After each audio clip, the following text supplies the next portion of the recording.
If you're always searching for the next big sale, whether it's a rare board game, a classic toy, or something brand new, Perfectly Picked Games is your destination. Our live auctions on the Whatnot app are packed with exclusive picks, competitive prices, and fast-paced fun. Tune in Tuesdays at 8:30 p.m. Eastern for board games and Fridays at 8:30 p.m. Eastern for toys. First time joining? Use code GOLDENMOJO for 10% off your first purchase. It's your weekly hunt for savings on the Whatnot app.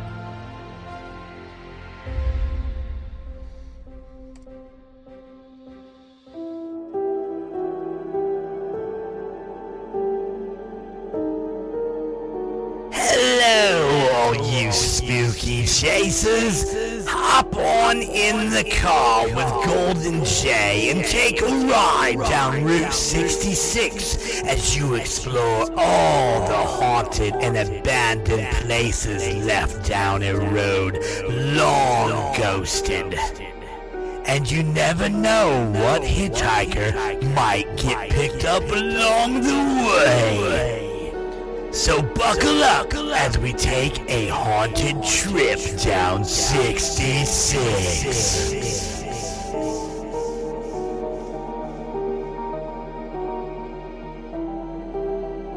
Hello, all of my paranormal freaks out there. It is I, Golden Jay, taking a haunted trip down 66. I'm so glad that you guys could join me for this road trip. We've been having a lot of fun so far. I hope you guys have been too. Everything going just fine as we head down 66. Well, we ain't actually leaving Alton today in this episode, so we're going to stick around Alton for a couple more episodes yet. It is the most haunted small town in America. I mean, come on. We've got... How many places have we been to? And we have a few more to talk about, and it'll be quite interesting. But once again, no banter, just Golden Jay hanging out, telling you about 66, and so you don't have to look for a timestamp. But you can see my smiling face. Hello, I'm pointing at you right now. If you're watching me on Patreon, just go join up. You can join 3 tiers. It's the 3, 6, and 12 babies. If you only want to hit mid, it's a monthly fee of $6, and you get all the video. But if you join the top tier, then of course you get all the extras that we keep putting out, which will include the Kosciuszko County Jail footage, the video footage that I shot. So that'll only show up on the top tier. The audio will be out there. There'll be no video since we did not shoot it as a normal episode. But you can watch all of the stuff that we filmed while we're in there on the top tier. So it's just stuff like that. We've got reaction videos. We've got dirty dad jokes and stuff like that. So you can go check it out. And, of course, don't forget Camptober is coming in October. Yeah, it's all those creepy camp stories. And we're actually recording that out of our campground at Jellystone in Pierceton.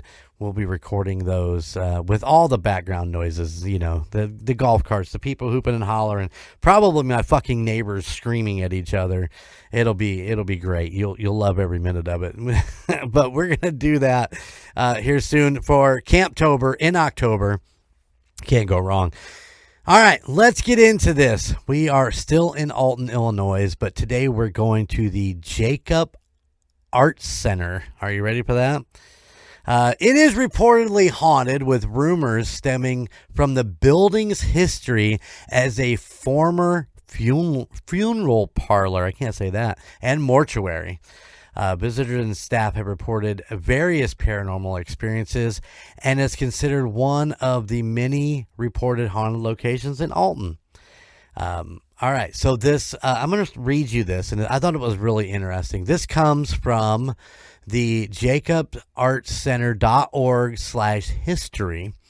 It is researched and written by Vicki Allen. So let's get into this, okay? If art is a window to the soul, then one can glimpse the soul of the river bend through the plate glass of the Canvas, somewhat spooky former furniture store that houses the Jacobs Arts Center. That 100-plus-year-old building on the stretch of downtown's Broadway, where some structures are empty and in disrepair, but others are finding new life, captures the essence of Alton. The Jacob embodies the historic post-industrial, creative, quirky spirit, and separates the river bend from the suburbs. The Jacobs Arts Center evolved from the Madison County Arts Council, which used state grants and matching grants to help support artists and arts, organized in 17 countries. The MCAC sponsored Art East annual tours of artists, studios, and other venues in the Alton and Edwardsville area. And Arts in the Park brought free Saturday art classes to children through partnerships with the city of Alton and Edwardsville. The council was operating out of the Lewis and Clark Community College campus, but was looking for its own facilities when C.J. Jacob and Company donated the 44,000 square foot building to it in the spring of 2004. With a hasty pickup of the building, I'm sorry, it's not a pickup, it's a fix-up. With a hasty fix-up of the building that had been vacant for 6 years, the new Arts Center started holding classes for children and adults that summer and had its official opening in September. It took untold hours of labor, much of it volunteer, to get the building up to code and accessible for its new role in showcasing the area's creativity. Linoleum was stripped to reveal original wood floors, and new wiring and plumbing were installed, and a roof was replaced. It always seems like these buildings need new roofs. God damn. I mean, I know a couple of them around this area that are old buildings that the only thing that's been repaired is the roof. The neon Jacoby sign, a landmark on Broadway, was meticulously restored in 2006 and celebrated with a street party. Several grants, along with private donation, helped finance the many improvements. The Arts Center also relied on fundraising, such as annual arts and champagne dinners. And in January 2008, supporters kept on their coats, hats, and gloves for fire and ice after the old boiler furnace died. For $10 at the door, hardy folks received spicy appetizers and chilled martinis, and money was raised with the help of a grant to install 2 new furnaces and air conditioning for the main and lower levels. Work is ongoing, making use of the Jacoby space for artists, studios, classroom, rental venues for weddings and other events, a commercial kitchen, a bar, and a gift shop offering a variety of items made by local artists. The building's lower level also houses a ceramic studio, and there are plans to upgrade restrooms and office space. Looks like St. Louis architectural firm Trivers Associate in 2007 prepared a free master plan to improve the building's flow, lighting, acoustics, and other upgrades and expansions into the upper and lower floors. In 2010, an anonymous donation of $102,000 was used to develop artist studios in the lower level. The second and third floors, with views of the nearby Clark Bridge, are still untapped resources. The Madison County Arts Council has been the Arts Center's overseeing organization, but in 2009, the Arts Council's board voted to adopt the Jacoby Arts Center as the organization's legal name. The Jacob family continues to nurture the Arts Center with donations that have helped the grand old store evolve into a full-service venue for artistic expression, entertainment, and education. All right, so there is your history. Now, I got a bunch here where it just talks about, the Kip and Karen Jacoby have sent in letters, and it just talks about the family. The furniture store that had opened in Broadway in the late 1890s. For years, the store had a morgue in the basement, a funeral chapel on the upper floor, and sold caskets, providing a suitable haunted atmosphere for this day for Halloween-loving people. What do they call them? Altians? All right. The original section of the building had 14-foot ceilings, hardwood floors, and massive columns, which they're now using for display of their paintings and art displays and for all that good stuff. While home from college during the mid-1940s, Jack Jacoby wrapped and plastered the building's original 1890s cast iron columns to create a distracted modern art sculpture and forms to update the store. So all kinds of musical performances go on in this place. They have a storefront theater. It reminds you of a storefront theater from like New York or Chicago. It's very interesting. I don't want to give you all this stuff because it's a lot of just kind of random stuff that they're talking about. But in 2014, the community almost lost the center when it became mired in debt from building renovations and conflicts among board members who had different views of Jacoby's purpose and future.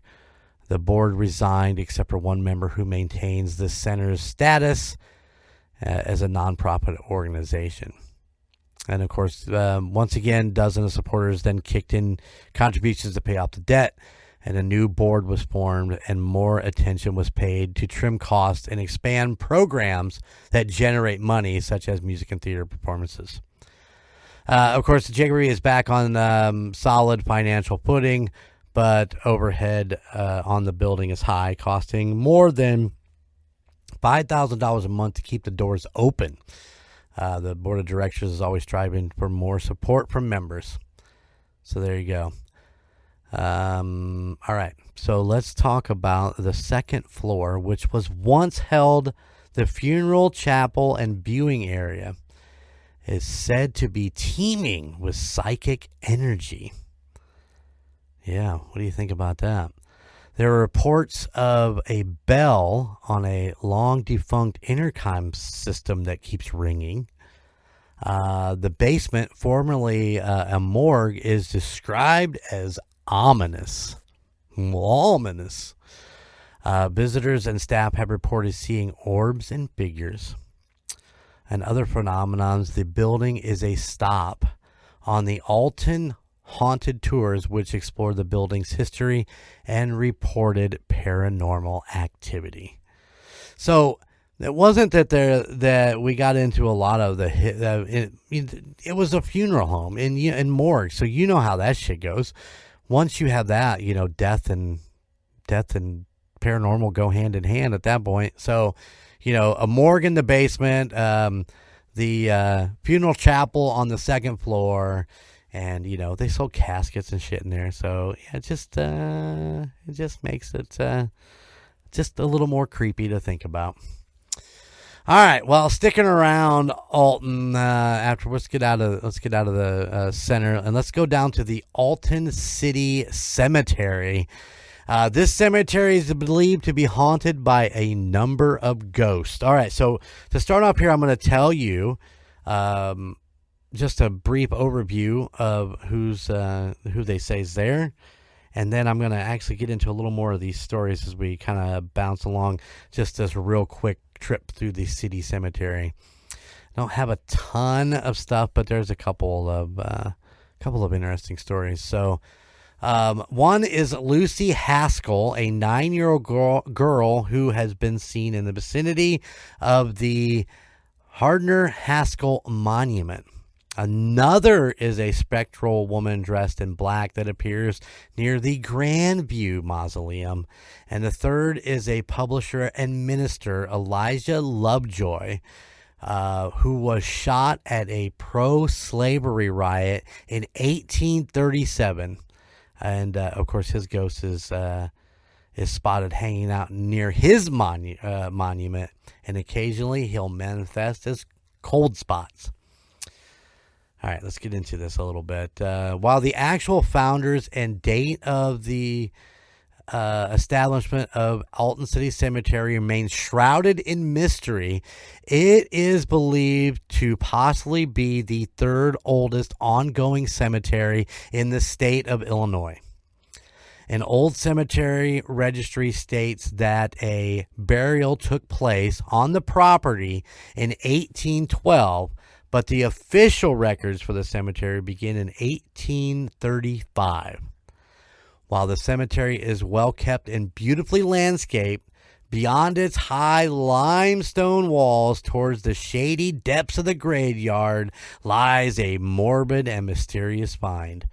Several crypts that have been broken open, and while the remains of its original occupants are now long gone, traces of homeless who used them for shelter are now present.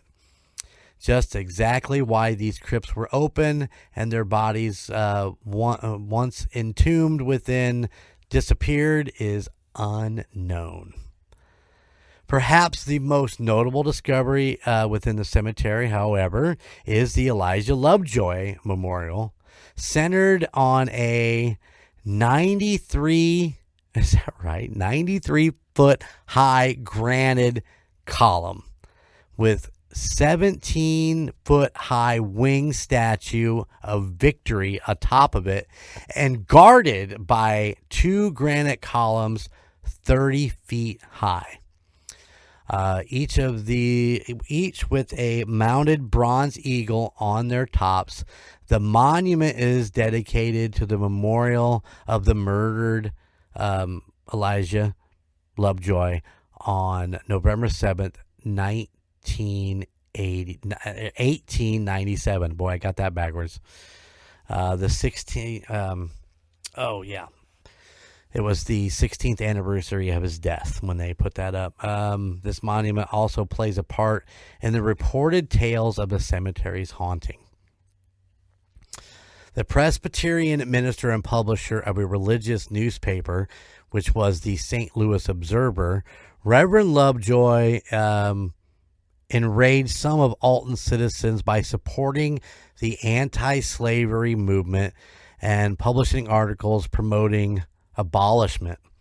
He was killed that night on November 7th, 1837, by a shotgun blast during a pro-slavery mob scene while trying to defend his beloved printing press.